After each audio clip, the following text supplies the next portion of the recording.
30 lakh NGO के काम को एक पलड़े में रखें और पतंजलि योगपीठ के काम को एक पलड़े में रखें तो पतंजलि योगपीठ का आपकी संस्था का सेवा का कार्य उसका पलड़ा भारी मिलेगा। 8-10 वर्ष पहले केदारनाथ में आपदा आई। जब केदारनाथ में आपदा आई तो उस समय चमोली के डीएम के पास देने के लिए ना पानी था, ना खिलाने के लिए कुछ उपलब्ध था। उन्होंने पूज्य आचार्य जी को फोन किया, पूज्य स्वामी जी महाराज, पूज्य आचार्य जी की चर्चा हुई और रात को यह बात हुई। सुबह यहां से ट्रक रवाना हो गए और एयरफोर्स के माध्यम से जो पहला निवाला फंसे हुए लोगों के गले में गया था वो आपकी संस्था, आपकी पतंजलि योगपीठ का बनाया हुआ था। अलग अलग सेवाओं के बारे में चर्चा हो रही है। पतंजलि योगपीठ है क्या? कई बार हमें भ्रम होता है कि पतंजलि योगपीठ तो केवल बिजनेस करता है, केवल व्यापार करता है। जो लोग योग से जुड़े हुए हैं उनको यह लगता है कि केवल पूज्य स्वामी जी महाराज योग सिखाते हैं। जो लोग दवा लेते हैं उनको यह लगता है कि केवल पतंजलि दवा बनाने का काम करता है। पतंजलि किसी भूमि का, भवन का, संसाधनों का, संस्थान का या बिल्डिंग का नाम नहीं है। पतंजलि एक विचार है, एक क्रांति है जो हमारे शहीदों के सपनों का भारत बनाने के लिए पूज्य स्वामी जी महाराज और श्रद्धेय आचार्य जी ने खड़ी की है। पिछले दिनों जब नोबेल प्राइज की चर्चा हो रही थी तो इस बार का जो नोबेल प्राइज दिया गया वो 3 वैज्ञानिकों को संयुक्त रूप से दिया गया। पूज्य स्वामी जी महाराज बार बार चर्चा करते हैं, अमेरिका का एक हॉस्पिटल है जॉन हॉपकिंस हॉस्पिटल। मैं 2005 में जब पूज्य स्वामी जी महाराज के पहली बार सानिध्य में आया और जब सुना कि जॉन हॉपकिंस हॉस्पिटल ने एक रिसर्च की है कि ऑक्सीजन की कैंसर की कोशिकाओं को यदि ऑक्सीजन पूरी मात्रा में मिले तो वो सरवाइव नहीं कर पाती, वो सरवाइव तभी करती हैं जब उनको ऑक्सीजन नहीं मिलते। तो उस हॉस्पिटल के एक वैज्ञानिक को अभी नोबेल मिला है, 2 और वैज्ञानिकों को नोबेल मिला है। वो नोबेल पुरस्कार केवल उनको इस बात के लिए दिया गया है कि जो ऑक्सीजन कोशिकाओं में जाती है वो उसको ग्रहण कैसे करती है। नोबेल प्राइज की जब हिस्ट्री हमने देखी तो ये पाया कि 1901 में नोबेल प्राइज देना प्रारंभ किया, 1904 में पहली बार चिकित्सा का नोबेल प्राइज देना शुरू किया और 1904 से लेकर अब तक जितने नोबेल प्राइज मिले हैं वो किस बात के लिए मिले हैं? ब्लड ग्रुप की खोज कर दी तो नोबेल प्राइज मिल गया, विटामिन के की खोज की तो नोबेल प्राइज मिल गया, किसी एक साल्ट की खोज कर ली तो नोबेल प्राइज मिल गया, टीबी का टीका खोज लिया तो नोबेल प्राइज मिल गया। यद्यपि टीबी के टीके के प्रति रेजिस्टेंस अब दोबारा पैदा हो गई है। एक एंटीबायोटिक खोजी तो नोबेल प्राइज, एक हार्मोन खोजा तो नोबेल प्राइज, एक साल्ट खोजा तो नोबेल प्राइज, एक बीपी की दवा खोजी तो नोबेल प्राइज। इन सब वैज्ञानिकों का हम सम्मान करते हैं, लेकिन मैं पूरी ईमानदारी और दृढ़ता के साथ हम ये कहना चाहते हैं देश व दुनिया के वैज्ञानिकों को कि भारत की ऋषि संस्कृति इतनी महान रही है। पूज्य स्वामी जी महाराज ने जो वेद का एक मंत्र डिकोड किया और आज जो योग प्राणायाम से लोगों को लाभ मिल रहा है उसके अगर तुलना करें तो अब तक के जितने नोबेल प्राइज मिले हैं उससे भी 100 गुना ज्यादा पुरुषार्थ आपकी पतंजलि योगपीठ पूज्य स्वामी जी महाराज और श्रद्धेय आचार्य जी ने दिया है। कई बार जब हम सामान बनाते हैं तो पतंजलि आयुर्वेद में काम करते करते हमें लगता है कि हमारा काम तो केवल सामान बनाना है। पतंजलि का काम केवल शुद्ध सामान बनाना नहीं है बल्कि अच्छे इंसान बनाना है। आपने मंच के ऊपर प्रस्तुति देखी होगी, जो छोटे छोटे बच्चों ने, 3-3 साल के बच्चों ने जो गीता कंठस्थ करके सुनाई है वो अपने आप में एक अद्भुत इतिहास पूज्य स्वामी जी महाराज के पावन सानिध्य में बन रहा है। और आपका और हमारा सौभाग्य है आज हम महर्षि दयानंद का नाम सुन सकते हैं, स्वामी विवेकानंद का नाम सुन सकते हैं, भगत सिंह का नाम सुन सकते हैं, चंद्रशेखर आजाद के बारे में चिंतन कर सकते हैं। आज हम भगवान राम की कल्पना कर सकते हैं, भगवान श्री कृष्ण की कल्पना कर सकते हैं। आज हम अपने महापुरुषों को साक्षात देख नहीं सकते। हम सबका सौभाग्य है कि आज हमें साक्षात पूज्य स्वामी जी महाराज के पावन सानिध्य में काम करने का, सेवा करने का अवसर मिला है। अपने देश में जो हमारे पदार्था के अधिकारी गण आए हुए हैं उनके लिए विशेष तौर पर अपने देश में लगभग 16 लाख कंपनियां थी। पिछले साल वित्त मंत्रालय ने 4 से 5 लाख कंपनियों को बंद कर दिया जिनकी रिटर्न नहीं जाती थी। अभी भी 12 लाख कंपनियां अपने देश में हैं। उन 12 लाख कंपनियों में से मुझे कोई एक कंपनी ऐसी दिखाई नहीं देती जिसका संकल्प हो कि हम जो कमाएंगे वो केवल और केवल चैरिटी में लगाएंगे। आपकी संस्था एकमात्र पूरी दुनिया की संस्था है जिसका संकल्प है कि हम जो कमाएंगे वो 100% केवल प्रॉफिट चैरिटी में लगाएंगे। हमारे जितने क्रांतिकारी हुए हैं उन सब क्रांतिकारियों का एक सपना था कि भारत जब आजाद हो तो भारत के अंदर भारत का नव निर्माण हो, भारत के अंदर शिक्षा की व्यवस्था, चिकित्सा की व्यवस्था, न्याय की व्यवस्था, अर्थव्यवस्था, कृषि व्यवस्था, कानून व्यवस्था, ये सब बदलनी चाहिए। महर्षि दयानंद का नाम आपने सबने सुना होगा। महर्षि दयानंद जी को 18 घंटे की समाधि सिद्ध थी। गंगा के तट पर प्रयागराज में वो समाधि भी लगाते थे और उसी प्रयागराज में उनसे काफी बड़े एक संत वहां पर रहते थे और उनसे वो देश धर्म की, जो देश के अंदर जो बुरा हो रहा है, आडंबर फैल रहा है, अंग्रेजों का राज चल रहा है, उसके बारे में चर्चा करते थे। तो एक दिन वो बूढ़े सन्यासी पूज्य स्वामी महर्षि दयानंद जी को समझाने लगे। वो उनको बच्चा कहते थे। तो वो कहते थे कि बच्चा, आपको 18 घंटे की समाधि सिद्ध है, आप यदि इस जन्म में ये परोपकार के चक्कर में नहीं पड़ते तो आपको इसी जन्म में मोक्ष मिल जाता, आपको निर्वाण प्राप्त हो जाता। तो महर्षि दयानंद कहते हैं, वो कहते हैं कि बाबा, मुझे मोक्ष नहीं चाहिए। मैं जब लाखों लोगों की पीड़ा को देखता हूं तो मैं अपने मोक्ष के मार्ग को ठोकर मारकर मैं चाहता हूं कि मैं पहले इनके जीवन में खुशियां लाऊं, पहले इनका मोक्ष करवाऊं, उसके बाद मैं अपना मोक्ष चाहता हूं। महर्षि दयानंद का जो संकल्प था वो केवल अंग्रेजों से मुक्ति का नहीं था, केवल ढोंग आडंबर से मुक्ति का नहीं था, वो संपूर्ण व्यवस्था परिवर्तन चाहते थे। और महर्षि दयानंद ने उस समय ये कहा था कि गुलामी के घी की अपेक्षा स्वाभिमान की और आजादी की घास की रोटी ज्यादा अच्छी है। मथुरा की एक सभा में तो महर्षि दयानंद ने यह कहा कि गुलामी का जीवन कुत्ते से भी बदतर जीवन है और गुलाम देश के नागरिकों का केवल एक धर्म है, सबसे पहले गुलामी से मुक्ति प्राप्त करना। और यह मंत्र जो महर्षि दयानंद ने दिया, महर्षि दयानंद जी ने यह मंत्र श्यामजी कृष्ण वर्मा जी को दिया, उनसे वीर सावरकर को मिला। महर्षि दयानंद ने यह मंत्र लाला लाजपत राय जी को दिया, लाला हरदयाल जी को दिया, भाई परमानंद जी को दिया। वीर सावरकर से यह परंपरा मदनलाल धीगड़ा की ओर चली, लाला लाजपत राय जी से यह परंपरा शहीद भगत सिंह की ओर चली, भाई परमानंद जी से पंडित राम प्रसाद बिस्मिल, भगवती चरण बोहरा, बटुकेश्वर दत्त, ये सारी परंपरा इसके मूल में महर्षि दयानंद रहे हैं। और आज पूज्य स्वामी जी महाराज को जब हम देखते हैं तो जो सारे हमारे क्रांतिकारी महापुरुषों का जो सपना था उसको पूरा करने के लिए यदि हमें कोई एकमात्र संस्था दिखाई देती है तो वो पतंजलि योगपीठ दिखाई देती है। पूज्य स्वामी दयानंद जी महाराज ये कहते थे कि सारे जगत का कल्याण करने के लिए यदि मुझे बार बार जन्म लेना पड़े तो मैं इस भारत की धरती के ऊपर बार बार जन्म लेता रहूंगा।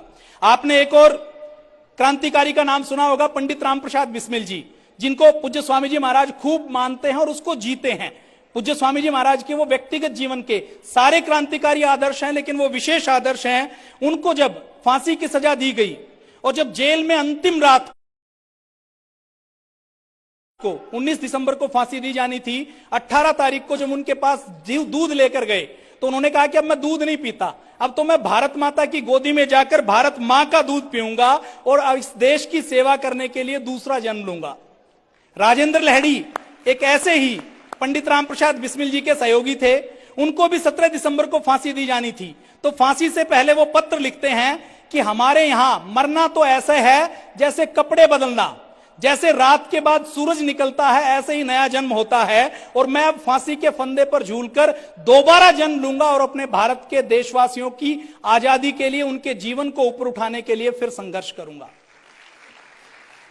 ऐसे ही हमारे 3 क्रांतिकारी थे, चाफेकर बंधु, 3 के 3 भाई मिस्टर रैंड एक अंग्रेज की हत्या की और फांसी के फंदे पर झूल गए। जब उनको फांसी दी जानी थी तो फांसी के फंदे पर उन्होंने कहा कि हम भारत माता के लिए इस हवन कुंड में अपना शीश न्योछावर कर रहे हैं और हम जल्द दूसरा जन्म लेंगे और दूसरा जन्म लेकर दोबारा से भारत माता की सेवा के लिए काम करेंगे। एक और क्रांतिकारी का नाम आपने सुना होगा, अमर शहीद भगत सिंह। भगत सिंह से जब जेल में फांसी की सजा होने के बाद उनके वकील प्राणनाथ मेहता जब मिलने के लिए गए कि आपका अंतिम संदेश क्या है, नौजवानों को क्या कहना है, तो भगत सिंह कहते हैं कि इनकलाब जिंदाबाद का नारा कह देना। फिर उन्होंने प्राणनाथ मेहता जी ने पूछा कि और कैसे हैं और आप क्या चाहते हैं, तो शहीद भगत सिंह ने कहा कि मैं फांसी के फंदे पर अभी लटकना चाहता हूं, लेकिन मैं बहुत छोटी उम्र में जा रहा हूं। मेरी इच्छा यह है कि मैं भारत माता की और सेवा कर पाऊं और सेवा करने के लिए मेरा मन है कि मैं बार बार भारत की धरती के ऊपर जन्म लेता रहूं। इसी प्रकार हमारे एक और क्रांतिकारी थे करतार सिंह सराभा। उस करतार सिंह सराभा को 15 वर्ष की आयु में 16 वर्ष की आयु में उनको फांसी के फंदे पर लटकाया गया। शहीद भगत सिंह उनकी फोटो अपनी जेब में रखते थे। करतार सिंह सराभा को जब फांसी के फंदे पर लटकाते हुए जेलर ने अंतिम इच्छा पूछी तो उन्होंने कहा कि मैं दोबारा इस भारत की धरती पर जन्म लेना चाहता हूं। तो जेलर ने कहा कि दोबारा जन्म लेकर यदि तुम महिला बन गए तो जैसा आदरणीय बहन पूज्य साध्वी देवप्रिया जी ने बताया कि अगर मैं दोबारा महिला बना तो मैं अपनी कोख से 7 ऐसे क्रांतिकारियों को जन्म दूंगा जो अंग्रेजों से संघर्ष करने के लिए लगातार लड़ाई लड़ेंगे। ऐसे ही मदनलाल धिंगड़ा, और ये कोई 5 क्रांतिकारी नहीं थे, मैंने 5-6 का उदाहरण तो आपके सामने रखा है। ये 7,32,000 क्रांतिकारी थे। इन सब क्रांतिकारियों का एक ही सपना था कि भारत को आजादी मिले। अब मैं आपसे एक सवाल पूछता हूं, 1947 में भारत को आजादी मिल गई। आज यदि ये सारे क्रांतिकारी किसी ना किसी रूप में हैं या होते, या आज ये क्रांतिकारी जिंदा होते, तो ये क्या करते? आप बहुत चिंतन करेंगे, गहराई में जाएंगे तो आपके पतंजलि योगपीठ की जितनी सेवाएं हैं वो सारे उन क्रांतिकारियों की सेवाएं हैं जो उन्होंने फांसी के तख्ते पर झूलते हुए जिनका संकल्प लिया था कि हमें भारत माता को सेवा करना है, भारत को ऐसा बनाना है। हमारे सारे क्रांतिकारी, उन्होंने आजादी का सपना भ्रष्ट भारत के लिए नहीं देखा था। उन्होंने आजादी का सपना बीमार भारत के लिए नहीं देखा था। उन्होंने आजादी का सपना गुलाम, मानसिक रूप से गुलाम भारत के लिए नहीं देखा था। उन क्रांतिकारियों का जो सपना था उनको पूरा करने के लिए मुझे बहुत बार लगता है कि पूज्य स्वामी जी महाराज के अंदर, श्रद्धेय आचार्य जी के अंदर, पतंजलि योगपीठ के अंदर उन सारे क्रांतिकारियों का जो सपना है वो घनीभूत हो गया है, और उन क्रांतिकारियों के सपनों को पूरा करने का काम आपकी पतंजलि योगपीठ कर रही है।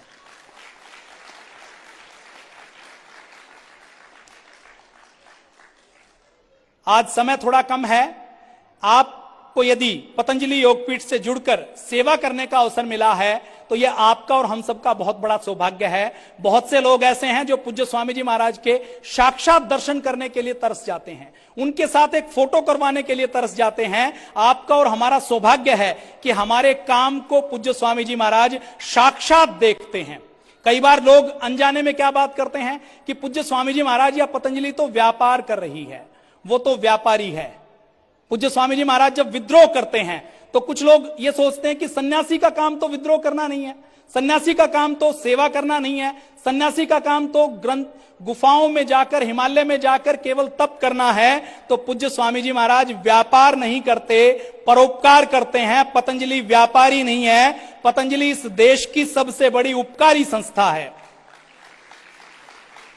महर्षि दयानंद इसका उत्तर देते हुए कहते हैं कि सन्यासी तो होता ही विद्रोही है।